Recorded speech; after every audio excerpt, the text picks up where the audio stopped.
Good morning students, how are you? Fine, very well. चलिए बेटा, yesterday we discuss the topic liberalisation. कल हम लोगों ने लिबरलाइजेशन टॉपिक को डिस्कस किया था। Liberalisation means to remove unnecessary control from the business. Business के ऊपर से जो अननेसेसरी कंट्रोल्स थे उनको रिमूव करने के लिए लिबरलाइजेशन नाम की पॉलिसी को बनाया गया। ठीक है। Under liberalisation there are 4 type of reforms. Liberalisation के अंदर 4 टाइप के रिफॉर्म्स किए गए। First one, industrial reform. कल हम लोगों ने इंडस्ट्रियल रिफॉर्म्स को डिस्कस किया था। इंडस्ट्रियल रिफॉर्म्स के अंदर क्या क्या किया गया? इंडस्ट्रियल रिफॉर्म्स के अंदर इंडस्ट्रियल लाइसेंसिंग का जो कंट्रोल था उसको अबॉलिश किया गया। ठीक है।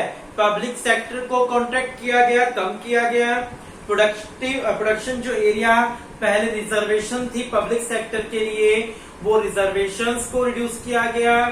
और पहले जो प्रोडक्ट की रिजर्वेशन थी, मतलब जो गुड्स सिर्फ स्मॉल स्केल इंडस्ट्रीज बना सकते थे, मीडियम या लार्ज इंडस्ट्रीज नहीं बना सकती थी, वो रिस्ट्रिक्शन रिमूव कर दी गई। एंड 91 से पहले इंडस्ट्रीज के ऊपर कैपिटल गुड्स को इंपोर्ट करने की जो रिस्ट्रिक्शन थी, कैपिटल गुड को जो इंपोर्ट करने की रिस्ट्रिक्शन थी, वो रिस्ट्रिक्शन हटा दी गई। ठीक है। तो ये सभी रिफॉर्म्स किसके अंडर आए? Industrial sector reform. Second reform कौन सी है लिबरलाइजेशन की? सेकेंड रिफॉर्म है लिबरलाइजेशन की financial sector reform.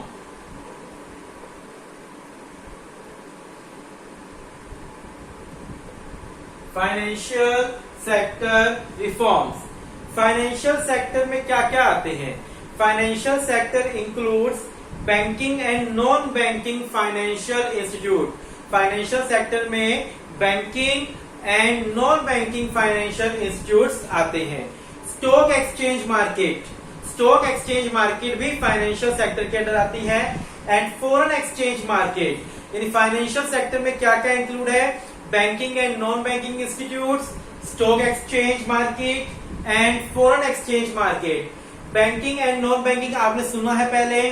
Stock market होती है share market where securities are exchange, where shares, debentures, bond etcetera purchase and cell.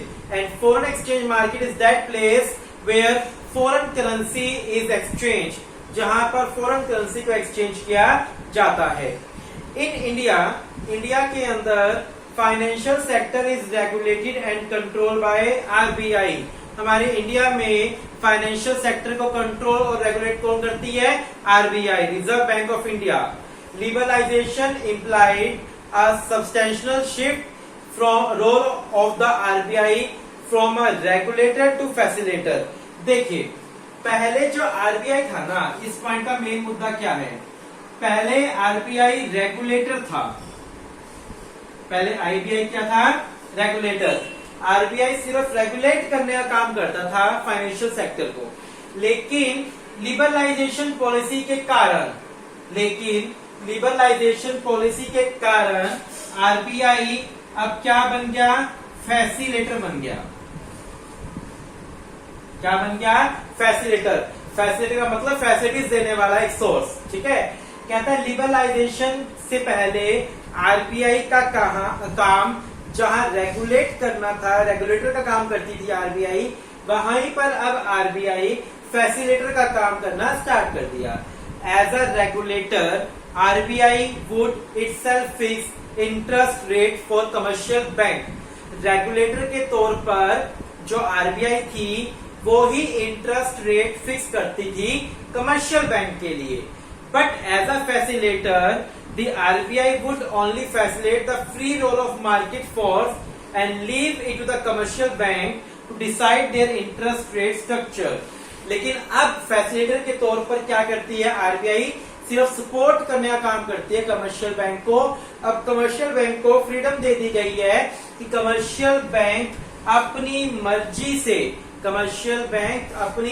मर्जी से रेट ऑफ इंटरेस्ट डिसाइड कर सकता है। ठीक है। Free play of the market force has lead to emergence of private bankers. Both domestic as well as international in the Indian banking industry. Liberalization has also allowed FII, foreign institutional investors, to invest in Indian financial market. क्या कहता है कि यहाँ पर free play of the market force, free play of the market force का मतलब क्या है कि अब लिबरलाइजेशन के कारण प्राइवेट बैंकिंग की डिमांड बढ़ गई, प्राइवेट बैंकर्स की इमरजेंस हो गई, both domestic as well as international market, domestic और इंटरनेशनल इन दोनों मार्केट के अंदर, डोमेस्टिक एंड इंटरनेशनल दोनों मार्केट के अंदर किसकी रोल इमरजेंस, किसका रोल बढ़ा, प्राइवेट बैंकर्स का रोल इंक्रीज हो गया। Liberalisation has also allowed FII, liberalisation के कारण फॉरेन इंस्टीट्यूशनल इन्वेस्टर्स को भी फ्रीडम मिली कि वो इंडिया में आकर फाइनेंशियल मार्केट में इन्वेस्ट कर सकते हैं। मर्चेंट बैंकर्स हो गया, एग्जांपल दे रहे हैं, म्यूचुअल फंड हो गया, पेंशन फंड हो गया। Consequent upon this changes financial sector in India has show a multi dimensional growth. इस लिबरलाइजेशन के कारण एक चेंज आया फाइनेंशियल सेक्टर के अंदर और फाइनेंशियल सेक्टर का ग्रोथ हुआ। तो आपको समझ आ गया होगा, अच्छे से क्लियर है बिल्कुल। सबसे पहले आपको क्या बता के आना है कि फाइनेंशियल सेक्टर में क्या क्या इंक्लूड है, banking and non banking institutes, stock exchange market, foreign exchange market. फिर ताकि आना है कि आरबीआई जो था पहले रेगुलेटर का काम करता था कमर्शियल बैंक के लिए, अब फैसिलिटेटर का काम करता है। जहां पहले कमर्शियल बैंक के लिए इंटरेस्ट रेट कौन डिसाइड करता था, आरबीआई, वही अब फ्रीडम दे दी गई है कि आरबीआई डिसाइड नहीं करेगा, कमर्शियल बैंक अपने रेट खुद डिसाइड करेंगे। ठीक है, जिसके कारण क्या रिजल्ट हुआ, प्राइवेट बैंकर्स की डिमांड बढ़ी, अब domestic as well as international market के अंदर प्राइवेट बैंकर्स की डिमांड बढ़ गई है। साथ के साथ जो फॉरेन इंस्टीट्यूशनल इन्वेस्टर्स जो इंडिया में पैसा इन्वेस्ट करना चाहते थे लेकिन 91 से पहले फ्रीली इन्वेस्ट नहीं कर सकते थे, उनको फ्रीडम दे दी गई कि अब वो फ्रीली इंडिया में इन्वेस्ट कर सकते हैं, जिसके कारण फाइनेंशियल सेक्टर का क्या हुआ, ग्रोथ हुआ। आपको ऊपर ग्रीन बॉक्स में क्या दे रहे हैं, पढ़ते हैं। Consequent upon the policy of liberalisation there has been a substantial shift in the role of RBI from a regulator to facilitator. ये वही बात बोल रहे हैं कि लिबरलाइजेशन के कारण जहां पहले वो रेगुलेटर था अब क्या बन गया, facilitator. Now market force decide the interest rate structure, volume and the pattern of investment. ठीक है, बात आ रही समझ, अच्छे से क्लियर है बिल्कुल। थर्ड रिफॉर्म, फर्स्ट रिफॉर्म क्या था, इंडस्ट्रियल रिफॉर्म। सेकंड रिफॉर्म क्या था आपका, financial sector reform. And third reform क्या है, फिस्कल रिफॉर्म किया गया। फिस्कल डेफिसिट था, आपने पढ़ा था ना अभी कि हमारी कंट्री में 91 से पहले क्या था, फिस्कल डेफिसिट। फिस्कल डेफिसिट का मतलब क्या था कि हमारे एक्सपेंडिचर मोर देन इनकम, कि हमारे एक्सपेंडिचर ज्यादा और हमारी इनकम कम थी। ठीक है, तो क्या किया गया, कहते हैं fiscal reforms relate to revenue and expenditure of the government. जो फिस्कल रिफॉर्म होता है वो गवर्नमेंट की एक्सपेंडिचर और रिवेन्यू से रिगार्डिंग होता है। सबसे पहले टैक्स रिफॉर्म किया गया। क्या किया गया इसके अंदर, टैक्स रिफॉर्म, टैक्स में सुधार किया गया। टैक्स को 2 पार्ट्स में डिवाइड कर दिया, एक डायरेक्ट टैक्स और एक इनडायरेक्ट टैक्स। डायरेक्ट टैक्स क्या होता है, डायरेक्ट टैक्स का बर्डन जिस बंदे पर डाला गया है वो उसको शिफ्ट नहीं कर सकता। It is that tax which can not be shift, जिसको हम शिफ्ट नहीं कर सकते। Suppose income tax, income tax is a direct tax. Suppose करो मेरी इनकम पर टैक्स लगा तो मैं ये नहीं कर सकता कि मेरी इनकम में से काटने के बजाय मेरे फ्रेंड की इनकम में से काट लो या मेरे ब्रदर की इनकम में से काट लो, ऐसा नहीं कह सकता मैं। अगर इनकम टैक्स मेरे इनकम पे लगा है तो मुझे ही पे करना पड़ेगा। तो डायरेक्ट टैक्स वो टैक्स होते हैं जिनका बर्डन जिस पर डाला गया है उसे ही बियर करना है, वो अपना बर्डन दूसरे पर ट्रांसफर नहीं कर सकता। और इनडायरेक्ट टैक्स वो टैक्स होते हैं जिनका बर्डन हम लोग दूसरों पर ट्रांसफर कर देते हैं। That tax is called indirect tax. Like a GST. GST एक ऐसा टैक्स है जो मान लो इंडस्ट्री ने किस पे डाल दिया, होलसेलर पर, होलसेलर ने किस पर पुट कर दिया, रिटेलर पर, और रिटेलर ने किस पे पुट कर दिया, फाइनली कस्टमर पर। तो इनडायरेक्ट टैक्स वो टैक्स होते हैं जिनका बर्डन हम दूसरों पर ट्रांसफर कर देते हैं, लेकिन डायरेक्ट टैक्स वो टैक्स होते हैं जिनका बर्डन हम दूसरों पर ट्रांसफर नहीं कर सकते। ठीक है, तो indirect tax are those tax the burden of which can be shifted into others. Indirect tax का बर्डन हम शिफ्ट कर सकते हैं और डायरेक्ट टैक्स का बर्डन हम लोग शिफ्ट नहीं कर सकते, लाइक अ जीएसटी। ठीक है, तो prior to liberalisation tax structure in the country has been highly complex and evasive. Liberalisation से पहले हमारे देश में जो टैक्स सिस्टम था वो बहुत ही कॉम्प्लेक्स नेचर का था, बहुत ही इवेजिव नेचर का था। इवेजिव होता है चोरी वाला, टैक्स चोरी करना। ठीक है, fearing a heavy burden of taxation people would often इवेट tax.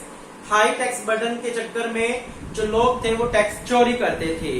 Now tax structure has been simplified and moderate. लेकिन लिबरलाइजेशन के अंदर हमारे देश में टैक्स स्ट्रक्चर को बहुत ही सिंपल कर दिया गया है। जीएसटी सिस्टम क्यों लाया गया, to stop tax evasion. Tax की चोरी को रोकने के लिए ही जीएसटी सिस्टम लाया गया था हमारे देश के अंदर। तो कहते हैं अब हमारा टैक्स स्ट्रक्चर बहुत ही सिंपल कर दिया गया है, मॉडरेट कर दिया गया है, और जिसके कारण टैक्स इवेजन के चांस बहुत ही कम होते हैं। तो फिस्कल रिफॉर्म में क्या किया गया, टैक्स रिफॉर्म किया गया, टैक्स को सुधारा गया।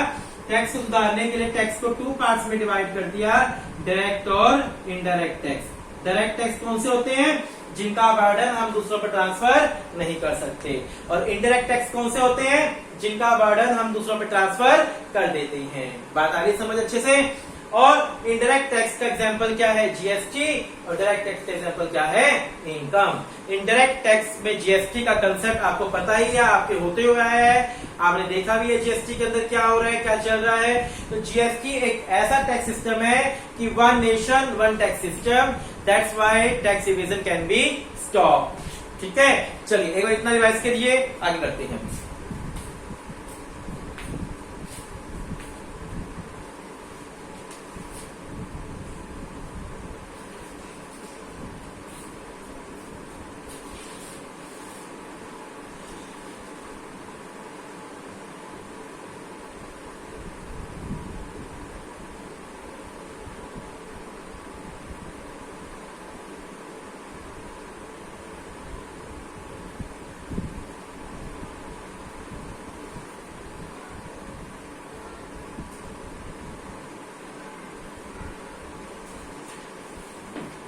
चलिए बेटा, लास्ट रिफॉर्म है एक्सटर्नल सेक्टर रिफॉर्म। लिबरलाइजेशन के अंडर लास्ट रिफॉर्म कौन सा आपका, external sector reform. Fourth reform क्या है, external sector reforms. External sector reform किया। एक्सटर्नल सेक्टर रिफॉर्म में क्या किया, एक्सटर्नल सेक्टर रिफॉर्म में 2 रिफॉर्म्स किए। एक तो foreign exchange reform,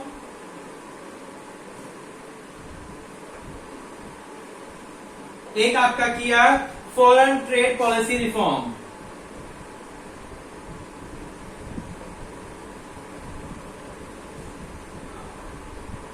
foreign exchange reform and foreign trade policy reform. देखो, external sector reforms include foreign exchange reform and foreign trade policy reform. First one, foreign exchange reform. Foreign exchange reforms were initiated in 1991 with the devaluation of Indian rupee.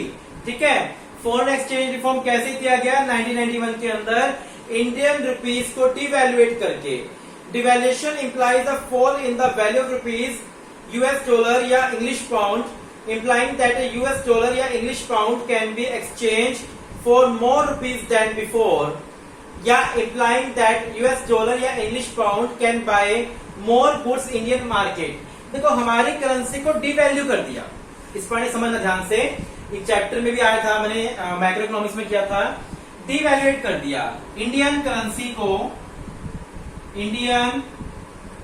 को devalue कर दिया। Devaluation करने से क्या होगा, suppose करो पहले जहां एक यूएस डॉलर 40 रुपीज का आता था, अब $1 के बदले में उन्हें 60 रुपीज मिल जाएंगे।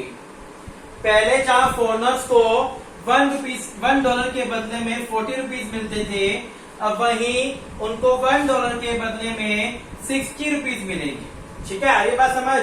डिवैल्यूएशन के अंदर क्या हुआ कि जहां पहले जो फॉरनर्स थे उनको $1 के बदले में 40 रुपीज मिलते थे, अब उनको $1 के बदले में कितने मिलेंगे? 60 रुपीज मिलेंगे। ये बात क्लियर है बिल्कुल? कितने मिलेंगे? 60 रुपीज। यानी उनकी परचेजिंग पावर बढ़ जाएगी। जो आपके फॉरनर्स हैं उनकी परचेजिंग पावर इंक्रीज हो जाएगी। परचेजिंग पावर क्या हो जाएगी? इंक्रीज हो जाएगी। ये बात आ रही है समझ अच्छे से? परचेजिंग पावर इंक्रीज होगी तो वो लोग हमारे डोमेस्टिक गुड्स की डिमांड ज्यादा करेंगे और हमारा एक्सपोर्ट ज्यादा हो जाएगा। ठीक है, बात आ रही समझ? फॉरेन एक्सचेंज रिफॉर्म में क्या लिख के आओगे कि फॉरेन एक्सचेंज रिफॉर्म्स में क्या किया, जो इंडियन करेंसी थी उसकी वैल्यू डिवैल्यू कर दी, डिवैल्यूएशन कर दिया। डिवैल्यूएशन मीन्स फॉरेन करेंसी के कंपैरिजन अब हमें ज्यादा पे करना पड़ेगा। एग्जाम्पल समझा के आओ उसको कि $1 के बदले में पहले 40 रुपीज, अब $1 के बदले में 60 रुपीज। That is devaluation. इसका रिजल्ट क्या होगा? फॉरनर्स की पेइंग पावर ज्यादा बढ़ जाएगी, वो ज्यादा गुड्स की डिमांड करेंगे पहले की कंपैरिजन। ठीक है, बात क्लियर है? फॉरेन ट्रेड पॉलिसी, इसके अंडर क्या किया गया? Foreign trade policy underwent a substantial change in the wake of liberalisation.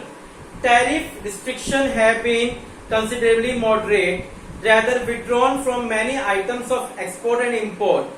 Instead of policy of protection to domestic industry, now there is the policy of survival of the fittest. Market competition has replaced the policy of quota and tariff. Efficiency is the benchmark of growth, not simply expansion. देखिए क्या कहता है। सबसे पहली बात इसके अंदर कहता है फॉरेन ट्रेड पॉलिसी के अंदर क्या किया गया? टैरिफ सिस्टम को मॉडरेट किया गया, हटाने की बजाय मॉडरेट करा। टैरिफ सिस्टम होता है tax on export and import. Tariff क्या होता है? Tax on export and import. Export and import के ऊपर जो टैक्स लगता है उसको बोलते हैं टैरिफ। क्या कहते हैं? टैरिफ। कहते हैं क्या क्या किया गया फॉरेन ट्रेड पॉलिसी रिफॉर्म में? क्या किया? टैरिफ सिस्टम को, जो टैरिफ सिस्टम था, टैक्सेशन सिस्टम था, उसको हटाने की बजाय उसको मॉडरेट किया। ठीक है, बात आई समझ? डोमेस्टिक इंडस्ट्रीज को प्रोटेक्शन देने की बजाय, डोमेस्टिक इंडस्ट्रीज को प्रोटेक्शन देने की बजाय पॉलिसी बना दी सर्वाइवल ऑफ द फिटेस्ट। ठीक है, इसका मतलब क्या था कि ये नहीं कि फॉरेन कंपटीशन नहीं होगा, फॉरेन गुड्स को यूज करने के बजाय ये कहा गया कि डोमेस्टिक इंडस्ट्रीज को आप अच्छी क्वालिटी के गुड्स बनाइए ताकि इंडिया फिट रहे। Market competition has replaced the policy of Kyoto and tariff. नीचे जो ग्रीन बॉक्स दिए यहां पढ़ते हैं, ये वाले पॉइंट आपको लिख के आना थोड़ा इजी रहेगा। Silent feature of trade policy after liberalisation. Liberalisation के बाद जो ट्रेड पॉलिसी बनाई गई उसके क्या फीचर्स थे? लिबरलाइजेशन के बाद जो ट्रेड पॉलिसी बनाई गई उसके क्या फीचर्स थे? Import quota have been abolished. पहले इंपोर्ट के ऊपर रिस्ट्रिक्शन थी कि हम इतनी क्वांटिटी से ज्यादा इंपोर्ट नहीं कर सकते, अब वो रिस्ट्रिक्शन हटा दी गई है, हम फ्रीली जितना चाहें उतना इंपोर्ट कर सकते हैं। ये वाले पॉइंट्स ही लिख के आना इसके अंदर फॉरेन ट्रेड पॉलिसी के अंदर। Import licensing has been abolished. पहले लाइसेंस लेना पड़ता था इंपोर्ट करने के लिए, अब वो हटा दिया गया है। ठीक है, अब इंपोर्ट करने के लिए आपको लाइसेंस लेने की रिक्वायरमेंट नहीं है। There is a moderate of import duty to enhance competitiveness in the domestic market. पहले जो इंपोर्ट ड्यूटी थी वो रिस्ट्रिक्टेड थी, बहुत ज्यादा इंपोर्ट ड्यूटी चार्ज की जाती थी, लेकिन अब उस इंपोर्ट ड्यूटी को मॉडरेट कर दिया गया। उसमें बहुत सारे रिस्ट्रिक्शंस तो जो थे वो हटा दिए गए और नया सिस्टम इंपोर्ट ड्यूटी के अंदर लागू किया गया। Export duty has been withdrawn to enhance competitiveness of Indian good. और एक्सपोर्ट ड्यूटी को हटा दिया गया, इंपोर्ट ड्यूटी को मॉडरेट किया ताकि हम लोग बेहिसाब भी इंपोर्ट ना कर सकें, और एक्सपोर्ट ड्यूटी को हटा दिया गया ताकि हम लोग फ्रीली एक्सपोर्ट कर सकें और हमारी कंट्री का एक्सपोर्ट बढ़े। आए आपको 4 के 4 पॉइंट समझ? पहला पॉइंट क्या कह रहा है? Import quota have been abolished. पहले जो इंपोर्ट करने पर रिस्ट्रिक्शंस थी वो रिस्ट्रिक्शंस हटा दी गई, फ्री कर दिया गया। अब फ्रीली हम लोग इंपोर्ट कर सकते हैं, ठीक है। इंपोर्ट लाइसेंस का जो रिस्ट्रिक्शन था वो हटा दिया गया, अब हमें इंपोर्ट करने के लिए लाइसेंस लेने की जरूरत नहीं है। थर्ड क्या था, इंपोर्ट ड्यूटी को मॉडरेट कर दिया गया, पहले जहां बहुत सारी रिस्ट्रिक्शंस थी। एक्सपोर्ट ड्यूटी को हटा दिया ताकि हम लोग फ्रीली एक्सपोर्ट कर सके और हमारा देश का एक्सपोर्ट बढ़े। Briefly, trade policy after liberalisation is to facilitate integration of the Indian market with the global market with the view to achieving growth. हमारे इंडिया की मार्केट को फॉरेन मार्केट के साथ जोड़ा गया ताकि हमारे देश का ट्रेड बढ़े, फॉरेन ट्रेड इंक्रीज हो। Got it. आज आपकी लिबरलाइजेशन नाम का टॉपिक कंप्लीट हुआ है। आपने फॉर रिफॉर्म्स कर लिए अच्छे से, industrial sector reforms, physical reform, ठीक है। थर्ड रिफॉर्म क्या थी, foreign trade external sector reform and physical deficit reform, ठीक है। ये सारे रिफॉर्म्स आपने कर लिए अच्छे से, फॉर रिफॉर्म्स आपने पढ़ लिए हैं। इन 4 रिफॉर्म्स में आपको कोई भी डाउट है, किसी भी प्रकार का डाउट है तो आप मेरे से फोन पर ले सकते हैं। आज के लिए हम इतना टॉपिक कर रहे हैं। Thank you, have a nice day.